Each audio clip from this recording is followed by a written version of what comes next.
ما يئستش، استنيت لما ربنا عدلها والدنيا بقت حلوه. طبعا التعليم المفتوح كان قفل وبتاع والكلام ده كله، وراح فتح ايه في 2021. قبل ما اروح للتعليم المفتوح بس هاجي لك في 2017. 2017 فتحت الجيم وقفلت المحل. 2018 فتحت الفرع الثاني في القاهره، يعني سنه واحده بس. يعني اللي انت عملته في 10 سنين وصرفته في سنه، ربنا اداك اضعافه علشان تفتح مكان تاني. انت متخيل التجاره بقى؟ متخيل سرعه المكسب والخساره في التجاره؟ انك ممكن تكسب دبل حرفيا اللي انت قعدت تجمعه في 10 سنين. لا، انت هتكسب اكتر منه بكتير لو اشتغلت، ولو خدت الريسك، ولو خدت المخاطره وجربت. مفيش قدامك غير كده. لا المكسب ولا الخساره بايدي وبايدك، المكسب والخساره بايد ربنا. انت يقع عليك بس التجربه واستحسان الفكره، وانك تحط على ارض الواقع كده شويه افكار مظبوطه. خلاص كده، وتعافر وتستموت على النجاح. مفيش حاجه اسمها فشل. يعني انا داخل عشان انجح، مش داخل عشان خاطر يكون عندي اختيارين. عندك اختيارين، يبقى اول ما يحصل لك شويه مشاكل هتختار الاختيار الاسهل، الخساره، وتقفل. لكن عندك مبدأ واحد للنجاح، مهما يحصل مشاكل هتحلها وهتكمل. المهم فتحنا في القاهره، الدنيا حلوه، الناس مبهوره بنجاحنا، جاي لنا شركاء بالعبيط، جاي لنا اوفر بالعبيط. هقول لك، انا ما بحبش ان انا اشارك حد عشان خاطر هو عايز يديني فلوس، وده مبدأ غلط.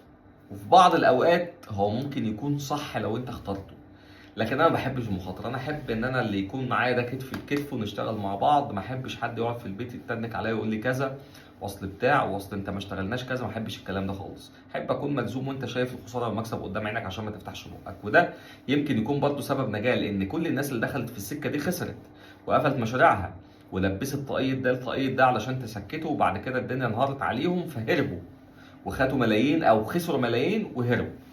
انا ما دخلتش في السكه دي. كان عندي مبدا واضح ان انا بطور من نفسي في مجال التدريب الاونلاين مع الشغل اللي على ارض الواقع، اللي هو الجيمات بتاعتي.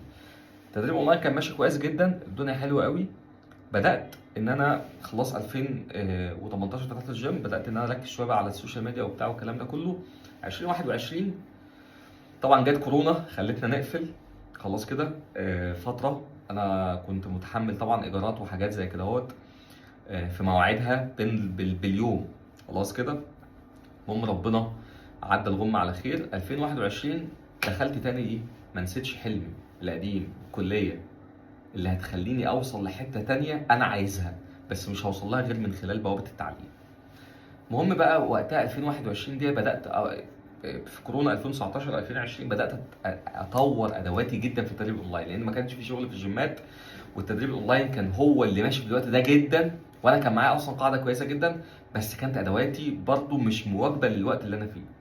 بدات وقتها اعمل ويب سايت، بدات ان انا اوفر خدمات كويسه جدا للتدريب اونلاين، بدات ان انا اعمل منظومه كامله اي تو زد، اكون انا شاطر ومشرف في كل حاجه فيها عشان ما اقفش عليها. لان انا عندي هس من العماله بشكل عام ان هي ممكن توقعك وتعطلك وما الى ذلك. فلازم على الاقل خالص كل مفتاح بتحاول تفتحه، او كل باب بتحاول تفتحه يكون معاك مفتاح وتكون فاهم بيتفتح ازاي، عشان ما تعطلش على حد لغايه ما تشوف حد يعني يليد معاك الدنيا.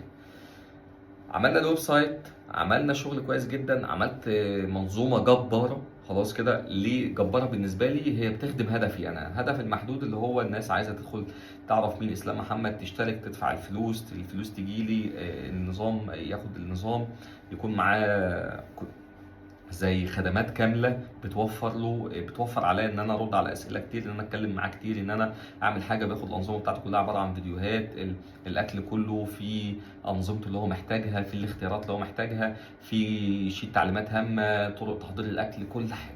انا عملت كل ده بنفسي اللي هو انا كنت بصور فيديوهات، انا اللي منتجتها، انا اللي جمعت حصيله الفيديوهات اكتر من 1000 فيديو مثلا. فاهم قصدي ايه؟ وانا اللي حطيتهم بترتيب على على قنوات، عشان على قناه اليوتيوب عشان اختار منها اللي انا محتاجه عشان خاطر احطه للناس في الانظمه. بص، كل اللي انت متخيله، حتى لوكيشن التصوير اللي عملته فوق عشان خاطر الاكل والتحضير والكلام ده كله عملته برضه للناس وما الى ذلك. المهم بقت منظومه التدريب اونلاين يعني حاجه جباره، بتجيب دخل كويس جدا جدا جدا، لان انا كده واكبت العصر. كل الكلام ده بقى انا مريح دماغي من الوظيفه، ما عدتش بروح، مش استقلت، بس يعني خدت تقريبا اجازه كده، ما عدتش بروح المكان. خلاص كده، المهم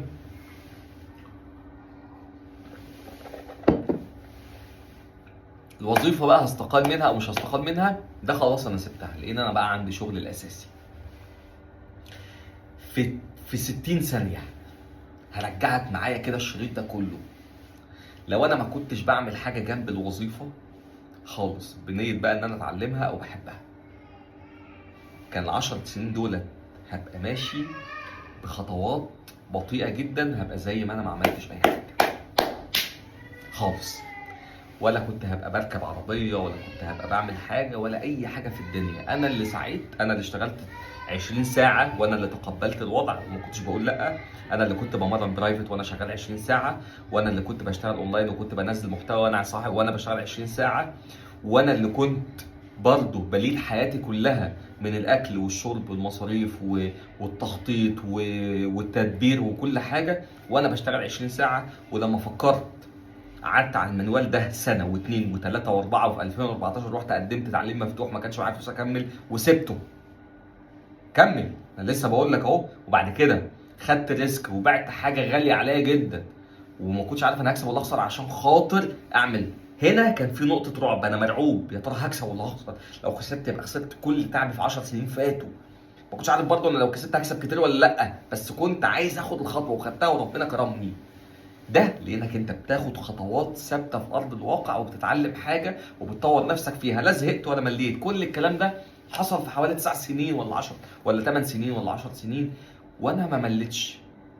لان هو ده الراجل. مش مطلوب منك انك انت اصلا تبقى فاكر انك لما تدخل مجال تتعلمه في شهر هتتقنه ولا هتنجح فيه. هي خطوات بتاخدها، والخطوات لما بتمشي فيها نجاح بيكون حتمي، بس تستمر. ما تقعدش بقى تنظر على نفسك واصل انا ما كسبتش كتير، واصل انا ادي لنفسك فرصه ومساحه كويسه طالما بتحب اللي انت بتعمله. فاهم قصدي ايه؟ لان هي عباره عن حلقات صغيره وبتيجي في الاخر بتفرج قوي. ليه؟ لانك بقيت تستحق الافراجه دي. الموضوع مش انك انت لما تتعلم لي كورس معين او حاجه معينه هتبقى شاطر فيها مره واحده. امبوسيبل. اوعى لو ده مبدأك تبقى غلط ووحشه. تمام؟ المهم الحمد لله 2021 برضو يعني بعد ما غمت بقى كورونا بتاع، حبيت افتح فرع في المنصوره نفسها طلخه، ادور وحرجم وفتحت. وكان ريسك برضو بالنسبه لي، احنا طالعين من كورونا وطالعين من مش عارف شويه حاجات وبتاع، وانا اصلا بطور نفسي في حته تانية خالص. وممكن اقول هنا الاونلاين كفايه اشتغل اكتر مع ناس ومش لازم اشتغل 8 ساعات. انا مش بكلمكش، انا مش موظف في مكان، ده انا هروح افتح مكان، يعني انا صاحبه.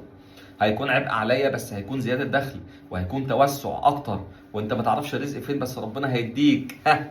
ما تتنصحش. مهم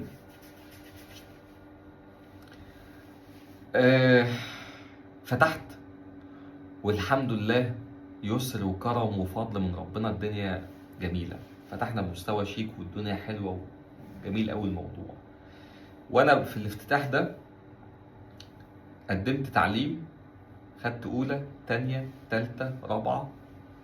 دلوقتي انا خريج كليه زراعه تعليم مفتوح. شكرا يا ولاد، شكرا. التطوير والتعليم لازم تعمله وانت بتاخد خطوات في حياتك، لانك كده كده لو خدت الخطوات من غير ما تعمله عمرك هيعدي وانت ما عملتش حاجه. لكن لما تعمله هيبقى عمرك عدى وزنقت نفسك وقدرت تعمل حاجه. كده كده عملته او ما عملتوش عمرك هيعدي. فخلي عمرك يعدي وتضغط نفسك وتبدا تزنق نفسك وانت بتحاول تعمل اقصى حاجات تقدر تاخدها. يعني انا لو ماشي وحد بيقول لك ادخل قدامك 60 ثانيه وتدخل عند كابتن اسلام وهو حاطط سبايك ذهب على الارض، خد اكبر عدد من السبايك. لو بقك يشتغل سبيكه هتحط فيه سبيكه. نفس الكلام اتعامل مع النجاح، نفس الكلام، والوقت والعمر نفس الكلام.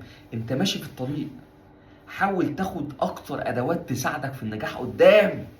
ما انت مش هتنجح دلوقتي، بس كل الادوات دي هتكون عباره عن حاجه اتعلمتها، كورس خدته، شهاده اخدتها، مش عارف ايه فهمته،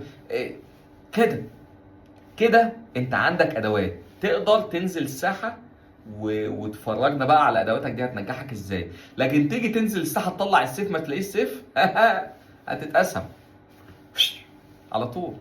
تيجي تنزل الساحه تطلع درع ما تلاقيش درع، هتموت. نفس الكلام، نفس الفكره. مهم، كل ده جاب سبب ايه؟ الشغف والحب والاستمرار. كل ده جه بسبب فضل ربنا عليا و... و... و... والحاجات اللي حطها في حياتي وانا اشتغلت عليها ونميتها وخدت بالاسباب. رزق، رزقنا كلنا، لكن اكتر حاجة حلوة في الرزق ان كلنا ومعظمنا خد رزقه. خلاص، كونك نزلت الدنيا انسان معافى في بدنك، في عقلك، بتشوف، عندك اللي عندي، وعايش نفس ال 24 ساعة بتوعي، فانت ربنا اداك نفس اللي اداهولي. الادوات انت استخسرتها بس انا ما استخسرتهاش. انت كنت بتقول انا ليه اشتغل 8 ساعات تانيين واسحل نفسي، ما انا اقعد في البيت معزز مكرم مزاجي حلو. انا كنت بشتغل 20 ساعة عادي، انا كنت بموت نفسي. انت عندك 24 ساعة بتشتغل فيهم 8، انا عندي 24 ساعة بشتغل فيهم 20. انا لما كان عندي حته ارض ما قلتش اصل انا هسيبها للزمن وبتاع، واصل انا خايف ويا عم سيبها كده كده هتغلى وفلوسها فيها، لا، قمت حاططها، قمت بايعها وحاططها في مشروع. ولو كانت قعدت 10 سنين ما كانتش هتجيب لي المشروع، هيجابه في سنه واحده. بدليل اللي انا قلته لك فيه، ما تستسكاش. لو ما عندكش قلب تعافر وتجازف وتشتغل، ما تستكترهاش على حد. ليه؟ لأن اللي قرر يتعب ويشقى ويشتغل كان حاطط فلوسه وصحته ووقته ومجهوده على كتفه، وما كانش عارف هو يكسب ولا يخسر. فخليك لطيف على الناس اللي كسبت وربنا اداها، عشان ربنا يديك. لأن من أسباب الرزق إنك تحب لأخيك ما تحبه لنفسك. إنك لما تشوف واحد ربنا كرمه تقول يا الله يبارك لك ويزيدك ويديني. بس انجوي. ودي كانت قصة قرار الوظيفة من أولها لآخرها. الفيديو ده هينزل على 3 أجزاء، كل جزء تقريبا هيكون 12-13 دقيقة.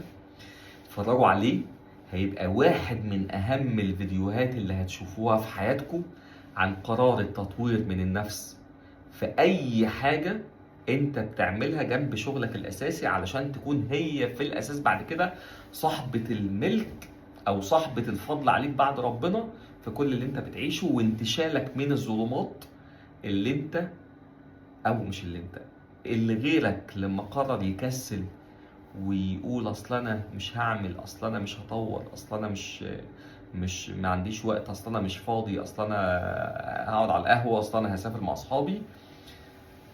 هتعرف ليه ربنا بيوزع الارزاق على حسب السعي والمجهود. مساء الفل.